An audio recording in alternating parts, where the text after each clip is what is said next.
Taksi terbang Hyundai untuk IKN siap diuji cobakan. Otorita Ibu Kota Nusantara, (OIKN), menargetkan uji coba atau Proof of Concept, POC, taksi terbang, Sky Taxi, untuk IKN di Kota Samarinda, Kalimantan Timur pada bulan Juli 2024 nanti. Taksi terbang produksi Hyundai yang akan menjalani uji coba ini berkapasitas angkut 5 orang. Ada Hyundai dari Korea Selatan yang mau diuji coba Juli, terkait POC taksi terbang, ujar Deputi Transformasi Hijau dan Digital Otorita IKN Muhammad Ali Berawi di Jakarta, Senin, 27 Mei 2024. Dalam uji coba tersebut, Hyundai akan melibatkan pemerintah Kota Samarinda untuk menggunakan Bandara Aji Pangeran Tumenggung Pranoto terkait uji coba taksi terbang. OIKN sendiri pada tahun lalu sudah melakukan uji coba taksi terbang di Bandara Budiarto Curug, Tangerang, di mana taksi terbang yang diuji coba tersebut berasal dari perusahaan Ehang Cina yang berkapasitas 2 orang. Kalau yang akan diuji coba di Samarinda ini taksi terbangnya untuk 5 orang, sehingga kapasitasnya lebih besar, kata Ali. Ia mengatakan taksi terbang ini berpotensi untuk menjadi moda transportasi publik, mengingat taksi terbang menggunakan baterai sebagai sumber energinya. Tenaga baterai ini memungkinkan taksi terbang untuk sekali mengudara hingga jarak 100 km. Jadi kalau teman-teman mau ke Balikpapan, Kalimantan Timur, atau Palu, Sulawesi Tengah tidak perlu lagi singgah ke Makassar atau Jakarta dengan penerbangan konvensional, namun bisa langsung ke tujuan dengan menggunakan taksi terbang, katanya. OIKN sendiri sedang melakukan evaluasi, membahas dan melakukan perhitungan ekonomis agar taksi terbang di IKN dapat terjangkau bagi masyarakat luas. Yang pasti perhitungan ekonomis menjadi penting sehingga biayanya tidak membebani masyarakat. Ini pasti kita evaluasi dan diskusikan dalam rangka untuk kepentingan publik, kata Ali. Selain Hyundai, terdapat juga Boeing Wizz dari Amerika Serikat yang juga mengembangkan taksi terbang dengan platform drone dan tertarik untuk melakukan uji coba di IKN. Menurut Ali, taksi terbang ini di seluruh dunia masih dalam tahap pengembangan sehingga belum ada yang namanya komersialisasi. Hal ini dikarenakan taksi terbang masih membutuhkan pengembangan teknologi dan aturan pemanfaatan ruang udara, dan seluruh dunia masih dalam proses terkait kedua hal tersebut. Di Indonesia kita sudah membuat tim teknis antara Hyundai dan PT Dirgantara Indonesia, Persero, atau PTDI, sehingga kedepannya kita dapat mengembangkan taksi terbang, kata Ali. Ali menambahkan bahwa nota kesepahaman atau Memorandum of Understanding, MOU, sudah dilakukan antara Hyundai dan PTDI. PTDI ini diharapkan bisa menerima transfer pengetahuan sehingga bisa mengembangkan taksi terbang ke depannya.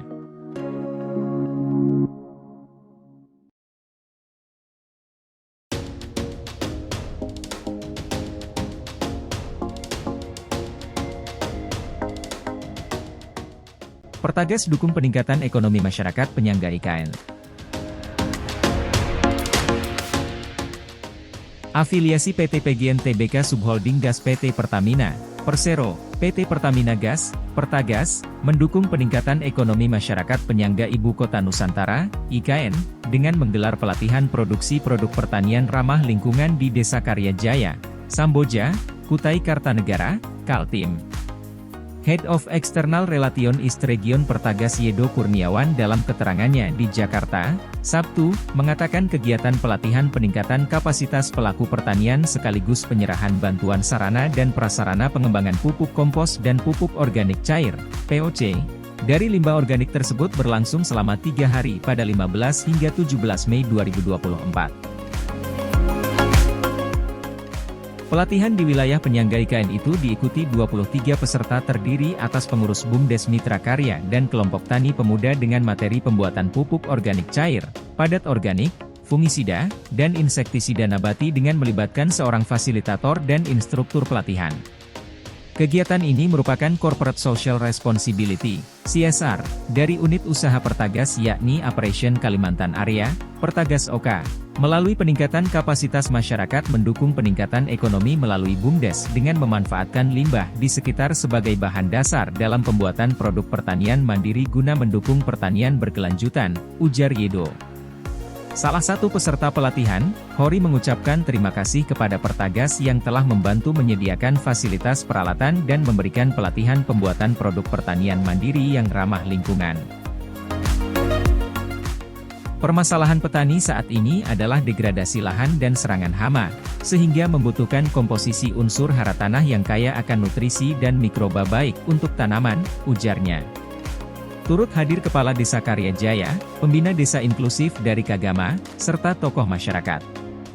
Dalam sambutannya Parijo, selaku Kepala Desa Karya Jaya, menyampaikan BUMDes Mitra Karya baru berusia 2 tahun dan dalam perjalanannya banyak kendala yang dihadapi terutama rendahnya pengetahuan terkait pertanian serta modal usaha dalam pengembangan BUMDes. Hadirnya pendampingan dari Pertagas ini menumbuhkan semangat baru bagi kelompok masyarakat dan memotivasi untuk menghadirkan produk turunan baru yang nantinya mampu bernilai jual, ucapnya. Di tempat terpisah, Manager Communication Relations and CSR Pertagas Imam Rismanto menambahkan pelatihan produk olahan pertanian merupakan salah satu program TJSL yang dijalankan dalam aspek pemberdayaan masyarakat untuk meningkatkan nilai ekonomis dari hasil pertanian di Samboja, yang merupakan salah satu wilayah penyangga IKN. Ia pun mengharapkan kegiatan pelatihan tersebut dapat menjadi penggerak perekonomian berbasis masyarakat desa yang memberikan dampak positif dengan mengedepankan keberlangsungan ekosistem lingkungan yang ada di masyarakat. Pelatihan peningkatan kapasitas masyarakat dan bantuan pengembangan kompos ini sejalan dengan prinsip environmental, social, dan governance, ESG, serta menopang pencapaian tujuan pembangunan berkelanjutan, TPB, atau Sustainable Development Goals, SDGs, Indonesia pada 2030, sebut Imam.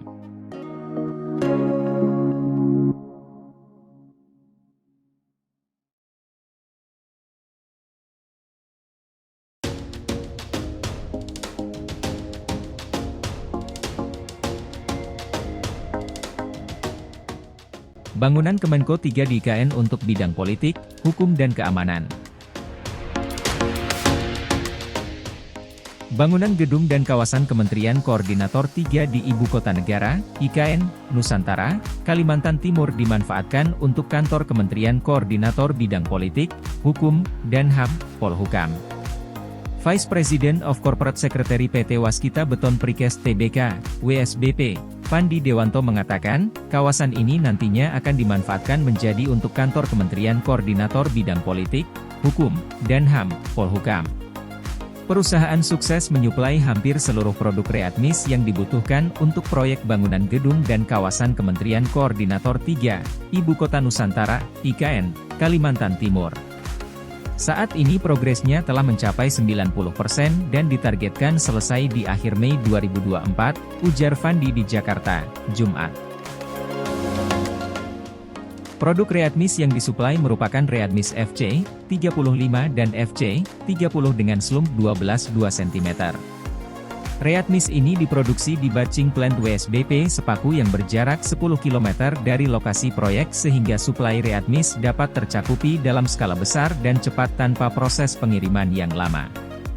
Dengan kesuksesan dalam proyek pembangunan gedung dan kawasan Kementerian Koordinator 3 di IKN ini, kami optimistis bisa mendapat kontrak eksternal lainnya. Kepercayaan pemerintah untuk bekerja sama dengan perusahaan dalam proyek ini kami yakini dapat membuka pasar proyek-proyek eksternal di IKN, kata Fandi. Proyek yang didapat dari Waskita Nindya KSO sebagai kontraktor utamanya ini, WSBP, perusahaan, menyuplai readmis sebanyak 5.292,5 M3 mulai sejak Januari 2024. Dari proyek ini, perusahaan memperoleh total NK, nilai kontrak, proyek senilai 21,3 miliar rupiah.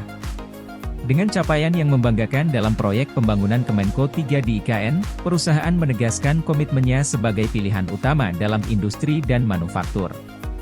Dengan keberhasilan suplai readmis pada proyek penting ini membuktikan komitmen untuk menjadi mitra yang handal dan terpercaya dalam industri konstruksi. Perusahaan optimistis memperoleh peluang dari berbagai proyek pembangunan Ibu Kota Negara Nusantara, IKN. Bukan hanya pembangunan infrastruktur dan gedung pemerintahan yang saat ini berjalan, tapi juga perumahan, fasilitas umum, pembangunan komersial, dan pusat bisnis. Kepercayaan pemerintah dan seluruh pelanggan atas kualitas serta layanan yang ditawarkan merupakan pijakan kokoh bagi untuk terus berkembang dan mengeksplorasi peluang baru. Dengan semangat inovasi dan fokus pada keberlanjutan, perusahaan optimistis akan terus membawa solusi terbaik untuk memenuhi kebutuhan proyek-proyek masa depan.